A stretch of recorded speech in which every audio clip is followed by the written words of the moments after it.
A little bit more debate in the Idaho State House, more than, I guess, immigration put together. Chickens. Talking about chickens and the minimum penalty for marijuana. Hunter Funk looked at some of the hot topics in the legislature today. Let them eat eggs. First up, Senate Bill 1026, which is also fondly being called the Free the Chicken Bill. This bill does one thing. It simply prevents HOAs from banning backyard chickens outright. read on the Senate floor, this bill would make it so the homeowner associations can't control a homeowner from owning up to 4 chickens. Though HOAs would still control things like waste management, chicken coop placement, and prohibiting roosters. Critics of the bill argue it's government overreach, unnecessarily interfering in private property agreements. If the state can retroactively nullify private agreements in the name of chickens, what else can it override? Plus, the puns lawmakers were laying were hard to ignore. Fellow senators, I just urge you to support this common sense and excellent bill. I'm pretty excited to vote for this. I don't think I'm going to put all my eggs into this basket. The bill passed, 28 for, 6 against, and heads to the House, or as Kelly Anthony says, to the other coop across the rotunda.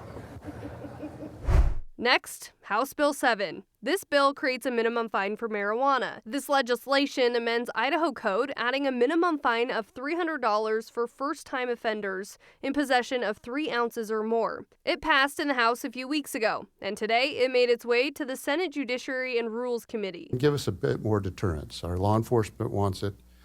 I want this. Proponents of the bill say the measure strengthens safety in Idaho, but opponents raise concerns about fairness and enforcement.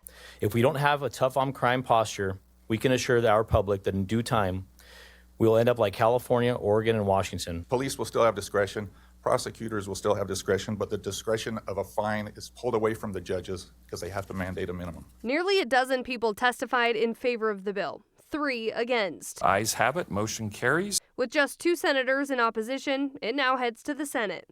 That brings us to the Senate Education Committee, where PragerU was the topic for discussion. Senator Tammy Nichols brought forth a resolution that's essentially a letter of support to the Department of Education. Basically, this resolution affirms the Idaho legislature's support for the inclusion of PragerU kids supplemental education resources in Idaho public schools. This PragerU curriculum has received mixed messages. It's been accused of promoting fascism, racism, sexism, and anti-LGBTQ politics, and that's concerning to me. According to Nichols, the Department of Education already approved using this program to support core curriculums. This just says they approve their approval. All in favor, aye. Aye.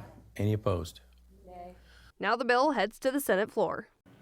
And the resolution was able to skip a public hearing in committee because it doesn't have a fiscal note attached to it, so it's just a resolution headed to the floor. And though it's been recommended or at least allowed to be used as a supplemental curriculum, we don't know of any school districts at this point who have used it or began using it even minimally. Right. Yeah, exactly. It's like it's up to each district to make that decision. Right now, they're just saying, yeah, good job. All right. Yeah. Excellent. Thanks, Hunter.